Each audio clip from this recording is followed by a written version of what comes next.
నా కుమారుడా, నీ హృదయము నాకిమ్ము, అలానే నా మార్గము నీ కన్నులకు ఇంపుగా ఉండనిమ్ము. రెండు మాటల్ని దేవుడు మన దగ్గర నుండి కోరుకుంటున్నాడు. అయితే చాలామంది హృదయాన్ని అడిగిన వెంటనే అంటే నా హృదయం అంతా యేసయ్యే కదా, నా హృదయంలో యేసయ్యకి తప్పితే ఇంకెవ్వరికి స్థానము లేదు, అలాంటి నేను మరలా యేసయ్యకి నా హృదయాన్ని ఎలా ఇవ్వాలి అని కొంతమంది అనుకుంటూ ఉంటారు. అయితే దేవునికి మన హృదయము ఇవ్వడానికి, ఆయన దానిని కోరుకోవడానికి కొన్ని కారణాలు ఉన్నాయి.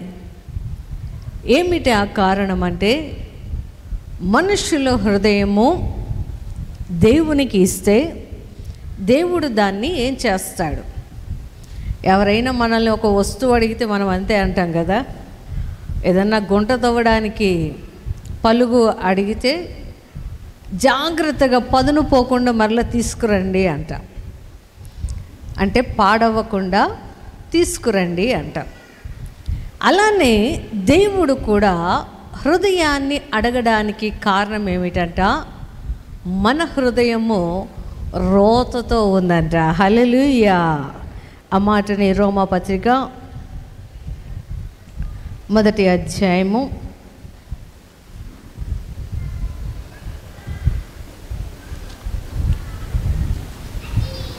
22వ వచనంలో చూద్దాం.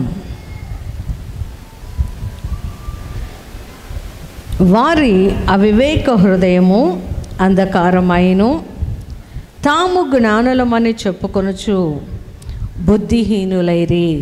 ఇక్కడ అంటున్నాడు దేవుడు, మన హృదయం ఎలా ఉందంట, అంధకారంగా ఉంది, అంటే చీకటిగా ఉంది.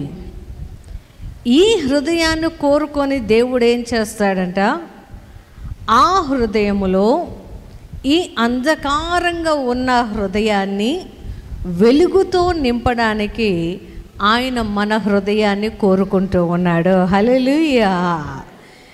ఈ మాట చాలా విలువైనది.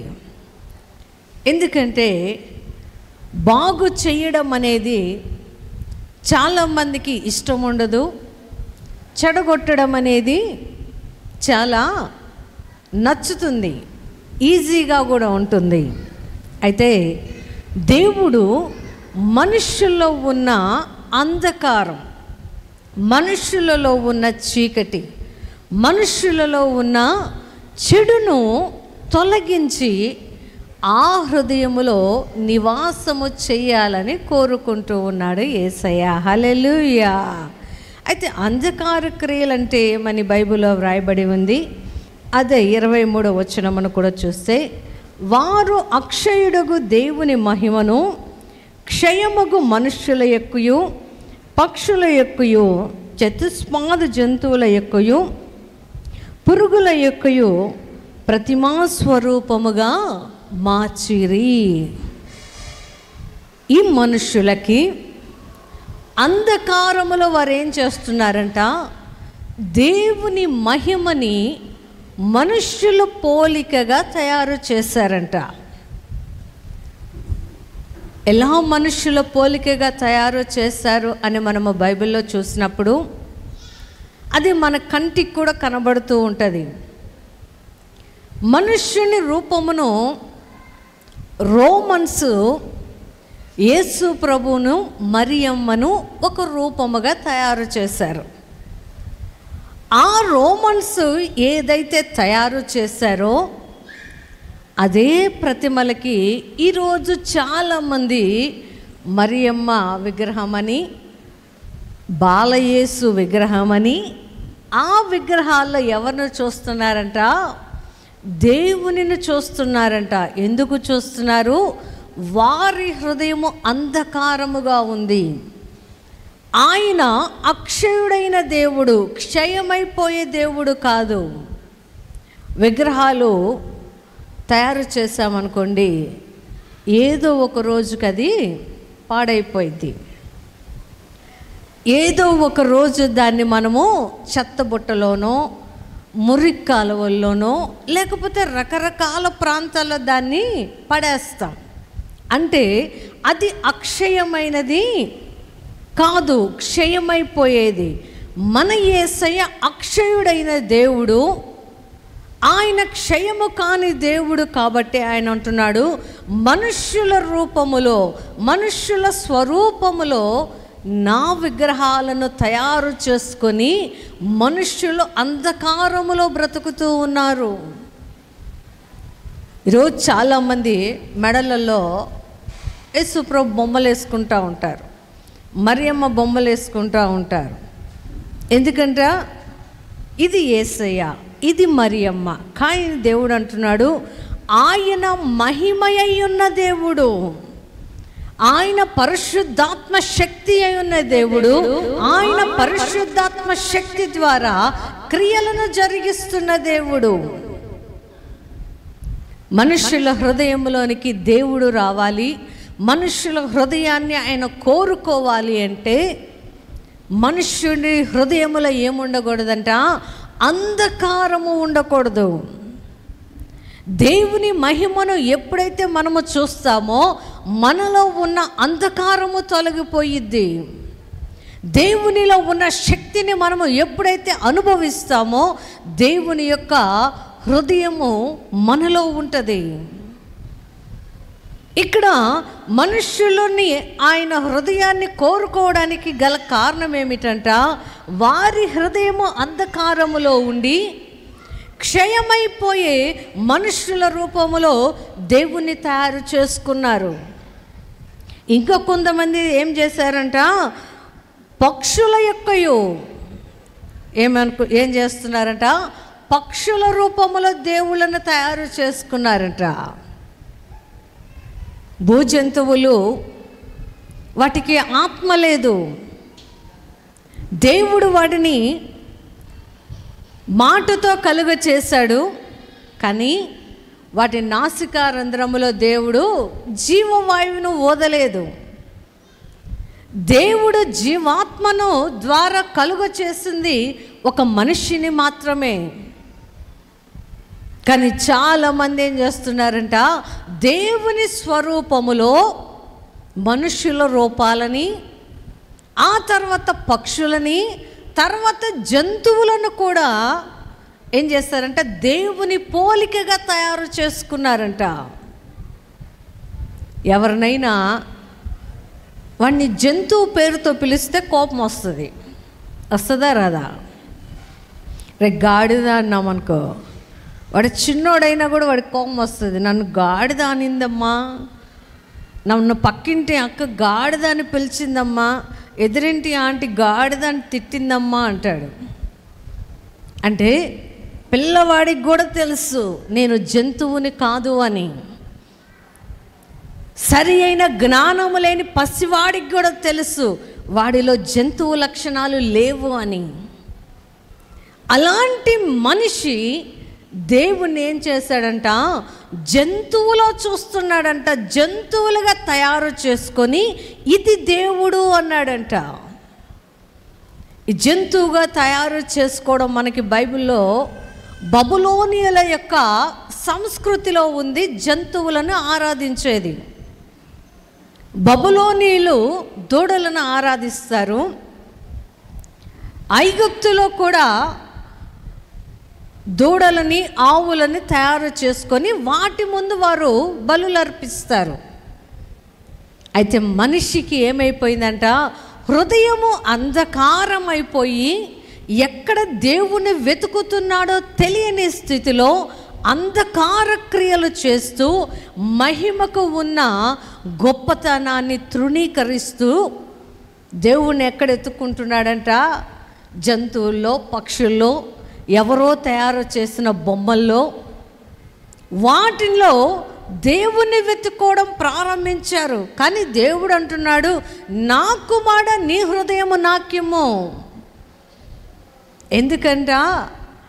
ఆయనకి నీ హృదయము ఇస్తే ఆయన యొక్క మహిమ నీకు కనబడుతుంది. హల్లెలూయా! ఆయనకి నీ హృదయాన్ని అప్పగించినప్పుడు దేవుడు ఏమై ఉన్నాడో తెలుస్తుంది. కాబట్టి ఆయన అంటున్నాడు, నా కుమారుడా నీ హృదయము నాకిమ్ము. అప్పుడు నీలో ఉన్న అజ్ఞానము, అప్పుడు నీలో ఉన్న అంధకారము తొలగిపోయి నీ కన్నులకు నా మార్గము ఇంపుగా కనబడుతుంది. హల్లెలూయా! ఇష్టంగా కనబడుతుంది. రోజుల్లో చాలామంది యేసు ప్రభుని కూడా బొమ్మల్లో లేకపోతే విగ్రహాల్లో వెతుక్కుంటున్నారు. కానీ వాటిలో కాకుండా నీ హృదయంలో యేసయ్యని వెతుక్కో.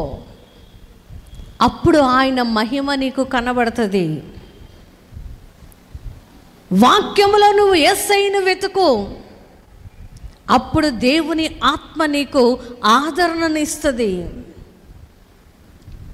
దేవుని క్రియల్లో ఆయన శక్తిని వెతుకు. ఆయన బలము నీకు అర్థమవుతుంది. అర్థమైనప్పుడు నువ్వు ఎవరి వెంట దేవుని కుమారుడిగా పిలువబడతావో. హల్లెలూయా!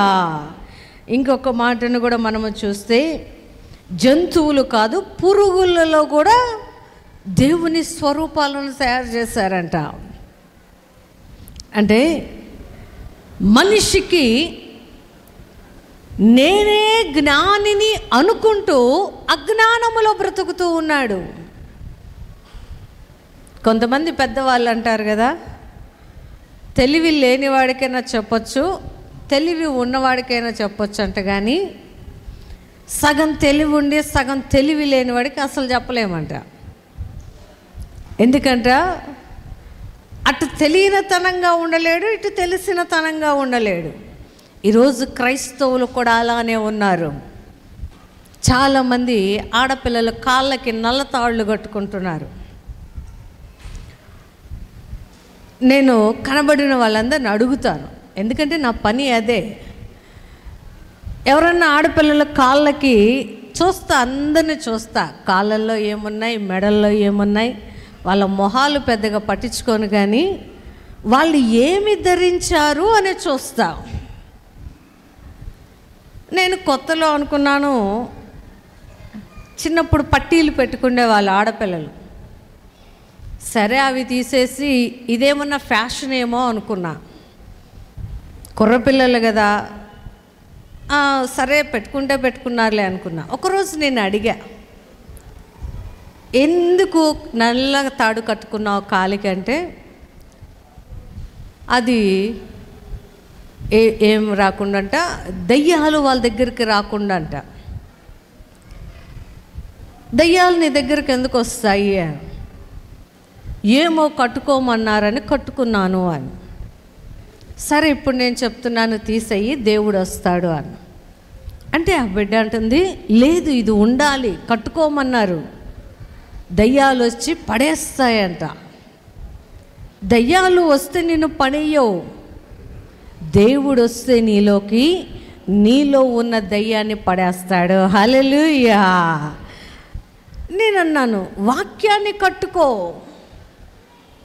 దేవుని వాక్యం, ఆయన అన్నాడు, నీ పాదములకు ఆయన వాక్యం ఏముందంట, దీపంగాను వెలిగిచ్చేదిగా ఉంది. ఆయన వాక్యాన్ని నీ పాదములకు ముందుగా పెట్టుకుంటే నీ మార్గము ఇంపుగాను సరైనదిగాను దేవునికి ఇష్టమైనదిగాను కనబడుతుంది. దేవునికి నీ హృదయంలో స్థానము లేదు కాబట్టే నల్లదారాలు, తాయెత్తులు. చిన్నప్పటి నుండి ఎప్పుడు పడలేదా? పడతాం. పడకుండా ఎవ్వరమో ఉండం. పడకుండా అసలు పెరిగిన వాళ్ళు ఎవరు లేరు. అంటే ఆ తాడు కట్టుకుంటే ఆ తాడు మనల్ని ఏమన్నా ఆపుద్దా? ఆపలేదు. ఎందుకంట ఎవరికో దానివల్ల లాభము కట్టుకోమన్నారు. అది కట్టుకుంటే తగ్గుద్ది అని నువ్వు విశ్వసించావు కాబట్టి ధైర్యంగా ఉన్నావు.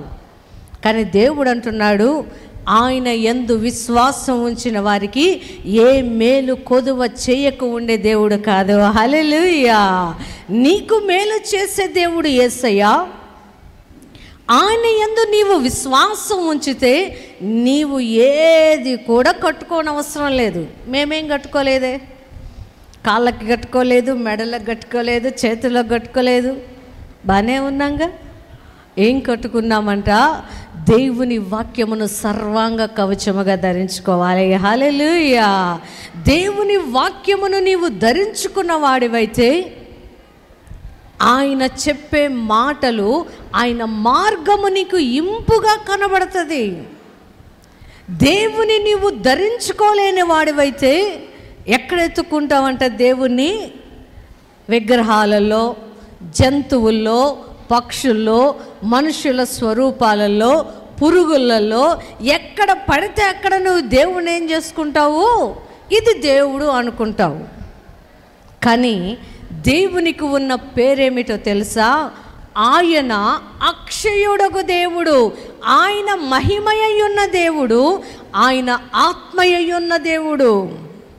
అది దేవునికి ఉన్న పేరు. కానీ మనుషులు ఏం చేస్తున్నారంట? చీకటిలో ఉన్నవాడికి ఎక్కడ ఏం పట్టుకుంటాడో తెలియదు. బయట ఉన్నవాడు పలానా చోట ఇది ఉందంటే అదే చీకట్లో వెళ్ళి ఎత్తుక్కొని అది పట్టుకుంటాడు. అలానే ఉన్నారు. ఎవరో ఏదో చెబుతారు, పలానా చోటకి వెళ్తే నీకు అది కట్టుకుంటే తగ్గిద్ది, మెళ్ళో వేసుకుంటే తగ్గిద్ది అని ఎవరో చీకటిలో ఉన్నవారు చెబితే దేవుని మహిమను విడిచిపెట్టిన చాలామంది ఆ చీకటి క్రియలు చేసేవారి మాటలకు లోబడిపోయి మెడలలో, కాళ్ళల్లో, నడుములకి కట్టుకొని ఎంత ప్రార్థన చేస్తున్నా కూడా తగ్గడం లేదు. ఎలా తగ్గుతుంది? నీవు విశ్వసిస్తుంది అంధకార క్రియలు ఉన్న వారి మీద నువ్వు విశ్వాసం పెట్టుకొని వారు ఎలా చెబితే అలా నడుస్తూ ఉన్నప్పుడు దేవుని మాట నీకు ఇష్టంగా అనిపించదు. దేవుని మాట నీకు ధైర్యంను కలుగచేయదు. దేవుని మాట నీకు బలంగా అనిపించదు.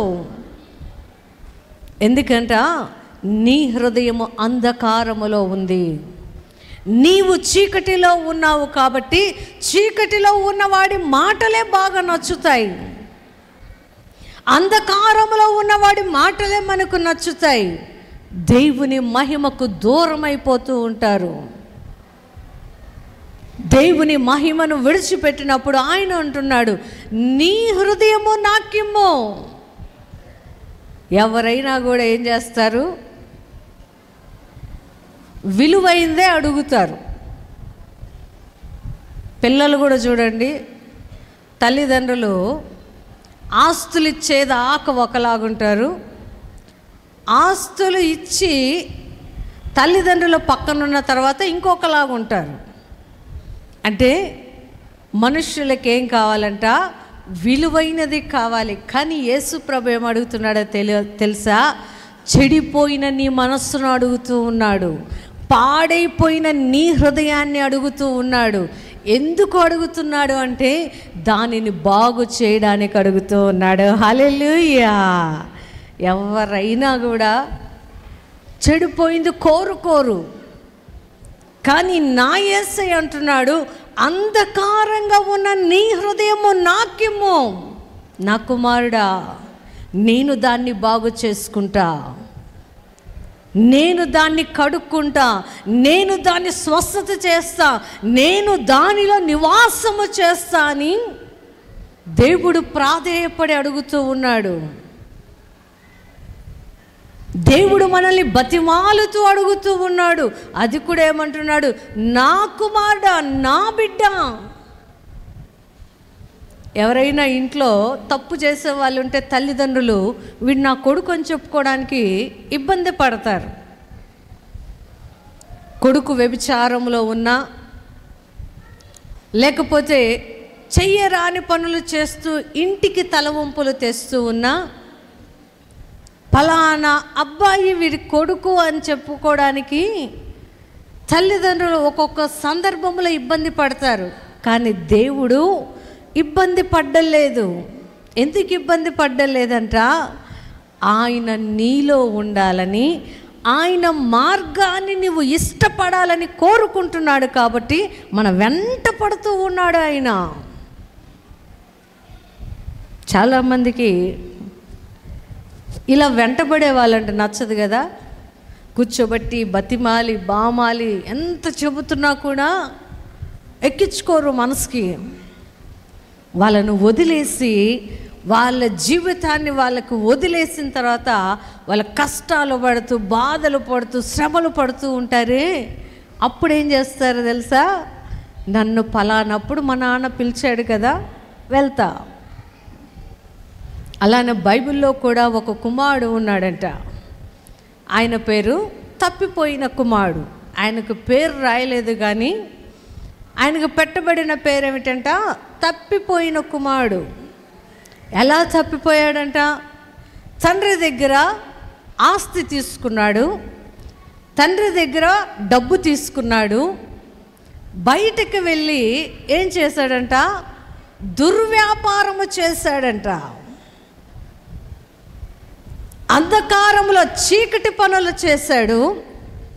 చీకటి క్రియల ద్వారా తండ్రి ఇచ్చిన ఆస్తి పోగొట్టుకున్నాడు, తండ్రి దగ్గర ఉన్న ప్రేమను పోగొట్టుకున్నాడు, తండ్రి దగ్గర ఉన్న విలువైన సమయాన్ని పోగొట్టుకున్నాడు. చివరికి ఎక్కడికి వచ్చాడంట? పందులు నివసించే ఆ స్థలానికి వచ్చి ఆకలికి అలమటిస్తూ ఉన్నాడంట. హల్లెలూయా.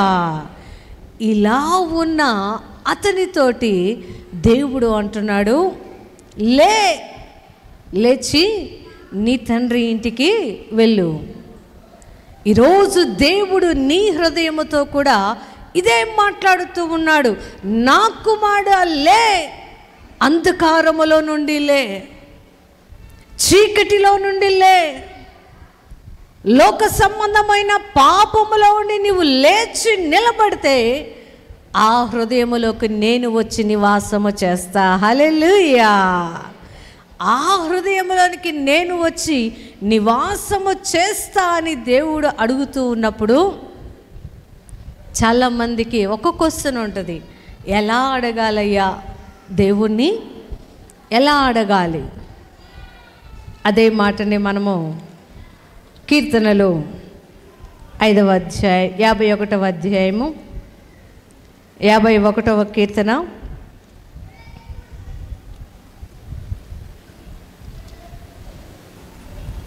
10వ వచనమును చదువుకుందాం. దేవా, నా యందు శుద్ధ హృదయము కలుగచేయము, నా అంతరంగములో స్థిరమైన మనస్సును నూతనముగా పుట్టించుము. హల్లెలూయా. ఏం అడగాలంట మనం దేవుణ్ణి?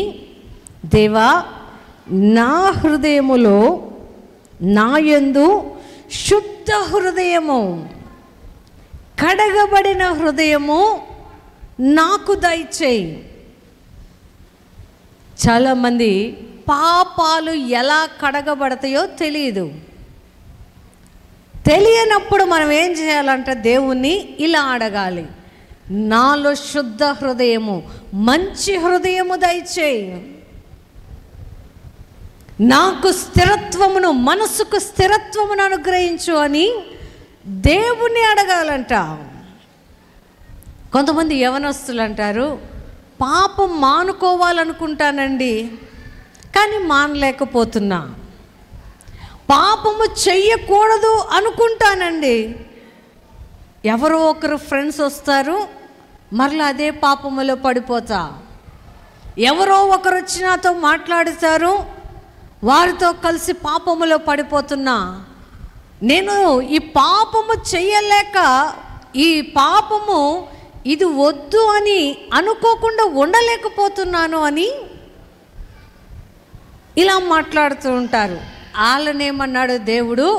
స్థిరమైన హృదయము కావాలని కోరుకోవాలంట. ఒక మాట మీద నిలబడాలి అంటే అది మనిషి తరము కాదు. ఎందుకంటే ఆ మనిషి తీర్మానము చేసుకుంటాడు, నేను ఈ రోజు నుండి పరిశుద్ధంగా ఉండాలి అని. అతని మనస్సు మంచిదే, కానీ పక్కనే ఉంటాడు అపవాది. వాడి మనస్సును ఏం చేస్తాడో తెలుసా? అనుకున్న క్షణములోనే మనస్సును చెదరగొడతాడు. ఏంటి, నువ్వు పాపము చేయవా, నీకు ఫ్రెండ్స్ వద్దా, నీకు తాగుడు వద్దా, నీకు పాపం వద్దా, ఎంతకాలం చేయకుండా ఉంటావో చూస్తాలే. మొదటిగా నీ హృదయంతో మాట్లాడతాడు. ఎందుకంటే కోరుకున్నావు కదా, నా హృదయాన్ని శుద్ధి చేయి, నాలో శుద్ధత కలుగు చేయని కోరావు. దేవుడు హృదయాన్ని శుద్ధి చేయడానికి ఇష్టపడుతున్నప్పుడు మొదటిగా నీ అంతరంగంలోనికి వచ్చి అపవాది మాట్లాడతాడు, ఎలా ఉంటావో చూస్తాలే. కానీ ఇతను అప్పుడు దాకా అనుకుంటా, లేదు లేదు నేను ఉండాలని తీర్మానం చేసుకున్నా ఉంటా అంటాడు. అపవాది ఇంక ఊరుకోడుగా, అతను స్థిరంగానే ఉన్నాడు మనసులో.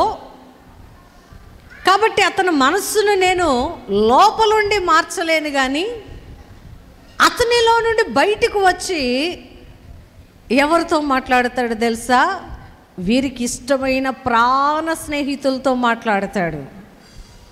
అరే, ఈరోజు నుండి నీ దోస్తు రాడంటరా నీతోటి, ఈరోజు ప్యాక్ ఆట ఆడడానికి రాడంట, సినిమా హాల్కి రాడంట.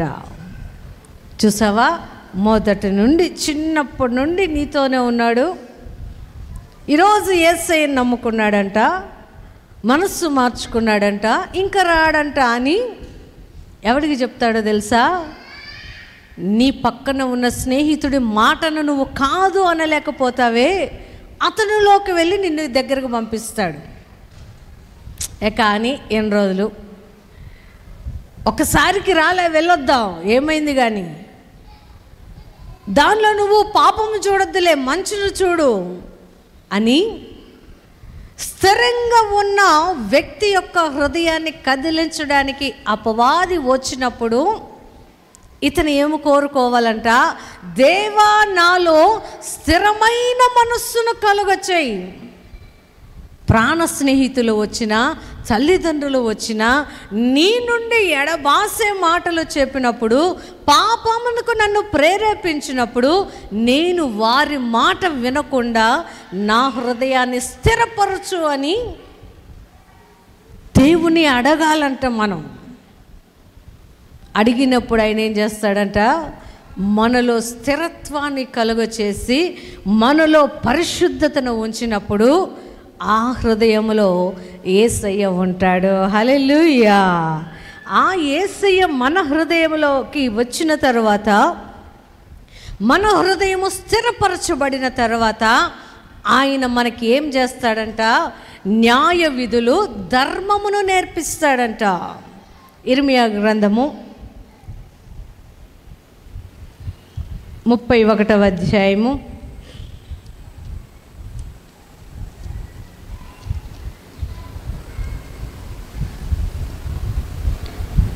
33వ వచనమును చదువుకుందాం. ఇర్మియా 31వ అధ్యాయము 33. వారి మనస్సులలో నా ధర్మ విధిని ఉంచెదను, వారి హృదయము మీద దాన్ని వ్రాసెదను, ఇదే యెహోవా వాక్కు. హల్లెలూయా. దేవుడు ఏం చేస్తాడంట? న్యాయ విధిని, ధర్మ విధిని ఎక్కడ రాస్తాడంట? హృదయములో రాస్తాడంట. నీ హృదయము స్థిరపరచబడిన తరువాత ఏది న్యాయము, ఏది ధర్మము అనేది నీ హృదయం అనే పలక మీద ఆయన రాస్తాడు. వ్రాసినప్పుడు ఎవ్వరు కూడా నిన్ను తిరిగి పాపములోనికి ప్రేరేపించినా కూడా నీ మనస్సు ఒప్పుకోదు. హృదయము స్థిరపరచబడిన తర్వాత దేవుని న్యాయ విధులు మన హృదయములో ఉండాలి. దేవుని వాక్యము మన హృదయములో ఉన్నప్పుడు కదల్చడానికి ఎంతమంది వచ్చినా, మనల్ని పాపమునకు ప్రేరేపించడానికి ఎంత పెద్ద బలాఢ్యులు వచ్చినా కూడా వాక్యము నిన్ను జయిస్తుంది. హల్లెలూయా. వాక్యము నువ్వు లోపరుచుకున్నప్పుడు, ఆ హృదయములో దేవుడు ఉన్నప్పుడు, పాపము చేయడానికి పిలిచిన ప్రతిసారి ఒప్పుకోవు. ఎందుకంట ఇప్పుడు నీవు కదల్చబడకుండా స్థిరంగా ఆయన న్యాయ విధుల్లో నడుస్తూ ఉన్నావు కాబట్టి నిన్ను ఏ మనిషి కూడా కదల్చలేడు, ఏ రూపము కూడా కదల్చలేదు, ఎటువంటి కార్యాలు కూడా దేవుని నుండి నిన్ను ఎడబాటు చేయలేవు. హల్లెలూయా. ఆ ఎడబాటు చెయ్యని మనుషులను గురించి ఆయన అంటున్నాడు, వారంట దేవుడు కాగలిగిన జనులు ధన్యులు. కీర్తనలు 33వ కీర్తన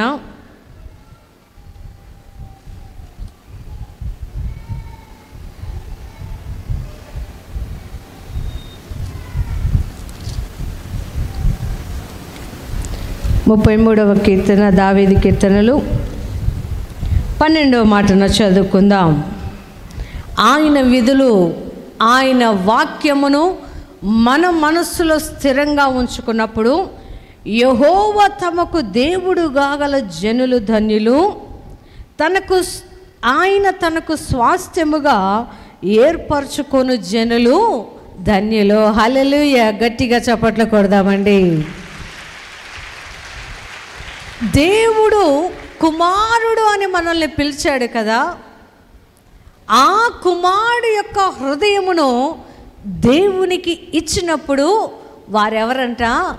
ఆయన జనులుగా మార్చబడతారు. ఆయన జనులుగా మార్చబడిన వారికి దేవుడుగా ఉండడం వారి ధన్యత. వారెవరంట? దేవుని స్వాస్థ్యమైన జనాంగము. హల్లెలూయా. దేవుని స్వాస్థ్యమైన జనాంగముగా మార్చుకోవడం కోసము ఆయన అడుగుతున్నాడు, నీ హృదయము నాకిమ్ము.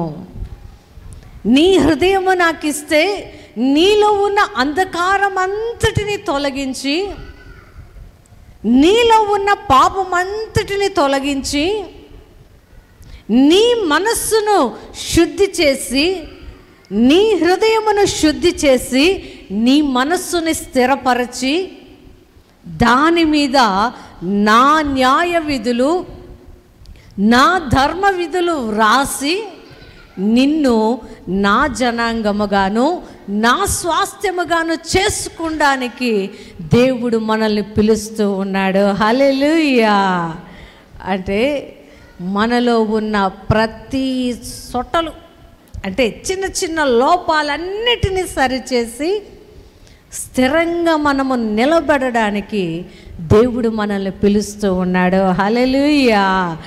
ఆ పిలిచిన దేవుని దగ్గరికి ఎవరైతే వెళ్తారో వారు ఆయనకి కుమారుడుగాను దేవుని ఆస్తిగాను దేవుడు మనల్ని ఈ భూమి మీద తలగా నియమించే దేవుడు. హల్లెలూయా. అట్టి కృపను దేవుడు మనకు దయచేయునుగాక. ఆమేన్.